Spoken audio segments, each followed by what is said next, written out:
So the spotlight is once again shone on the grey area of homeowners' rights to protect their properties. This isn't right. The three little pigs are the victims. Wolf blew down 2 houses. We got what he deserved. But the pigs went too far. You have every right to defend your property. Pénétrer chez quelqu'un. Keep your chinny chins up, fellas. Boiling someone alive hardly constitutes reasonable force. Somebody is going to break the law and intrude on you. You can't protect yourself in your own home. A man's home is his castle. If someone tried to blow my house down, I'd do the same. I knew the wolf. There's no way he could have blown down those houses. He had asthma. But the wolf had asthma. So what's the truth about the pigs' houses being blown down? Inside job. There's no reason why those 2 houses, one made from straw, the other from wood, should have collapsed. Not even a healthy wolf's huff and puff could bring them down. The 3 little pigs have confessed to conspiring to commit insurance fraud, framing the wolf in an attempt to cover their tracks. Their motive was financial, as they struggled to keep up with their mortgage repayments. Guilty. I can empathise with the pigs. I'm behind on my payments too. How could this have happened? I've lost everything.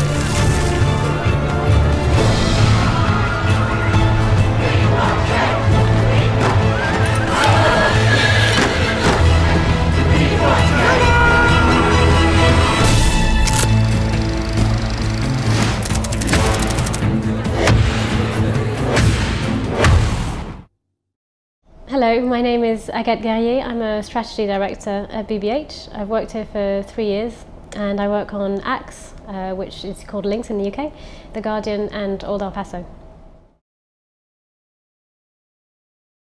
When we originally took the brief from our client, what they were asking for was something that was very much like a manifesto piece, so something quite epic and quite philosophical, explaining basically what the open philosophy was all about. And the reference that they kept coming back to, and that we kept coming back to actually as a team, was, you know, some of the Apple work from the 80s and 90s. So here's to the crazy ones, you know, stuff that feels very kind of belief-led and very again philosophical. So that's kind of what we went into creative development with. And quite quickly we realized that actually that kind of work was in quite sharp contradiction with what we were trying to do, because we were trying to convince people that The Guardian wasn't a pedantic brand, and yet we were using quite a pedantic way of delivering the reason why we weren't. So it basically didn't make sense. So quite quickly we actually realized that rather than a manifesto piece, what we needed was something that was much more rooted in product, much more tangible. What contributed to that as well, I think, is the realization that whilst open is quite a new idea in the world of news, it's not actually that new idea an idea in the world of the web. So the web in itself is open, and the way progressives access the world and access news is open in itself. So, you know, they're very much used to using Google, Twitter, TED, to sourcing their access to information from a variety of sources that they then themselves curate and compile and form their own opinion from. So whilst we thought open was great, and open is great, we just needed to show progressives what we meant by open, how open The Guardian actually was, so that they would understand what the benefit was for them. So quite quickly we left the kind of manifesto route, and we started looking at stuff that was basically product demos, that looked at how The Guardian would treat a news story in a way that was unique and compelling and revolutionary. So then we had a second phase of creative development where we tried to find examples. So we looked at a lot of different stuff. We looked at, you know, Arab Spring. We looked at, you know, various news stories that were quite big at the time that we thought we could use as examples. But then we came up against another problem.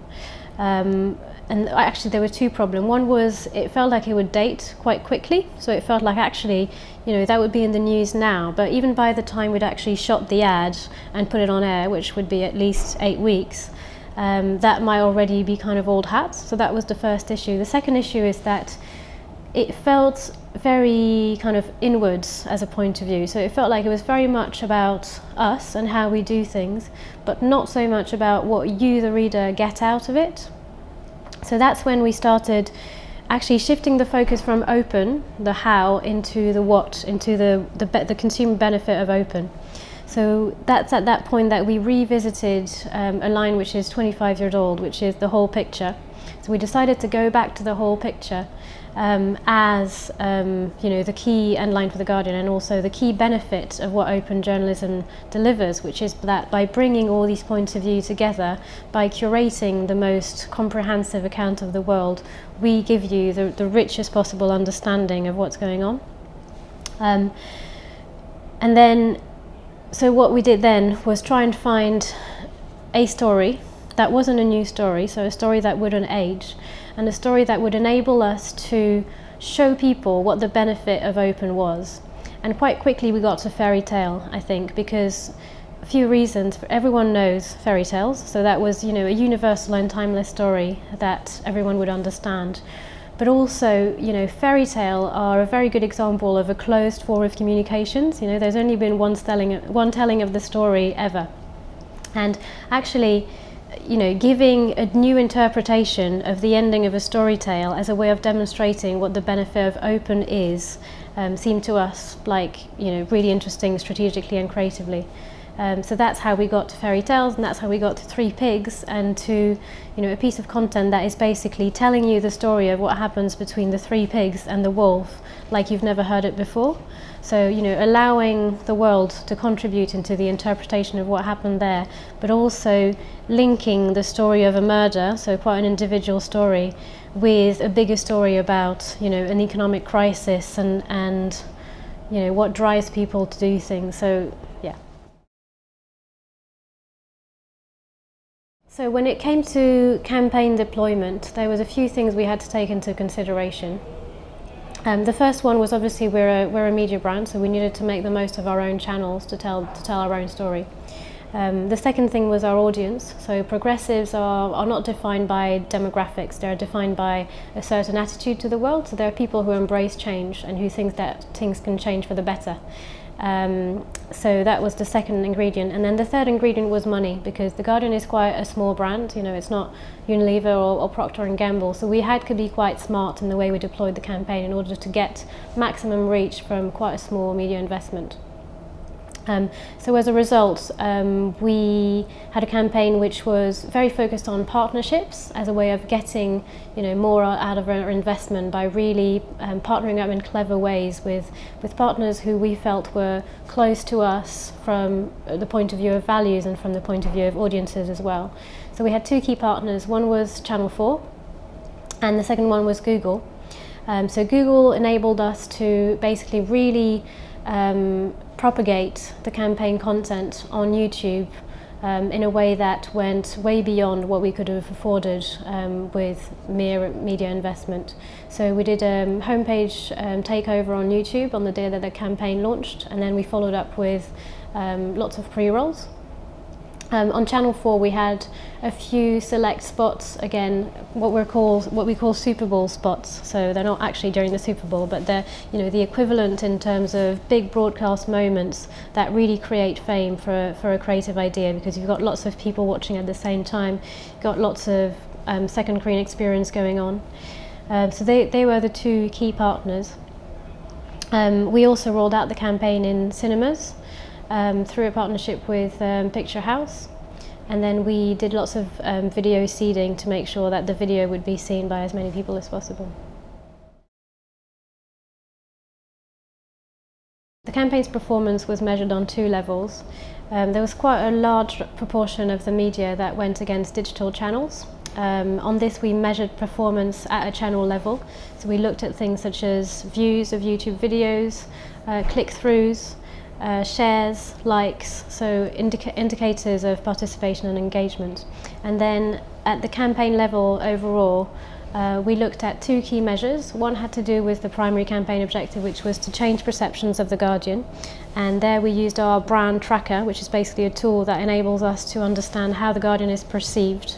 And because we've been running brand trackers for a while, we can do a before and after.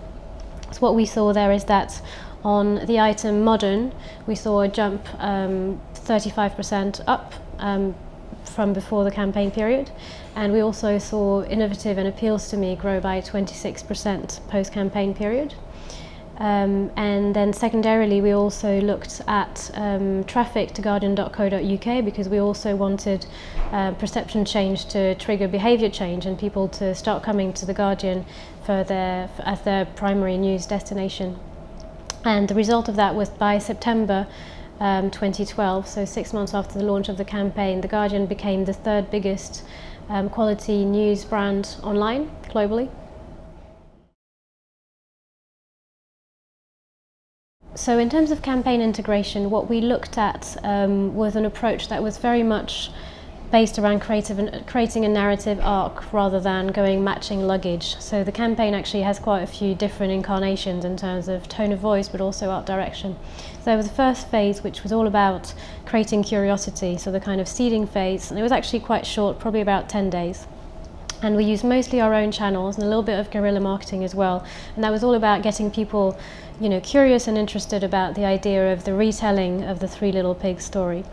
Then the second phase was all about mass awareness. So it was trying to create as much impact as we could with limited media investment at the time of launch. So that's when we had the Super Bowl Channel 4 spots, the homepage YouTube takeover. So all that was about, maximum awareness for the campaign idea, for the idea of the whole picture and open journalism. And then the third phase of the campaign was more focused around driving participation and engagement with the idea of open journalism, with the idea of driving increased loyalty from progressives. And what we did here was lots of things in our own channels where we could actually invite participation and debate and ask people what they thought of the campaign, but also, from a more long-term point of view, how they would like to be involved with the editorial process and what was their appetite for being part of open journalism. And in that third phase, we also used print quite a lot because obviously the Three Little Pigs story is a timeless piece. But what we wanted as well was show how open journalism manifested itself through current news stories.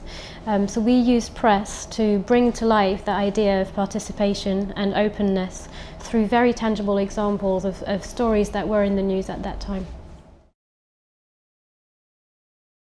We threw away probably around 300 scripts on this brief because I think, it's The Guardian, so everyone in the building wanted to work on it, and it was a really hard brief. So it was really hard getting to the right film.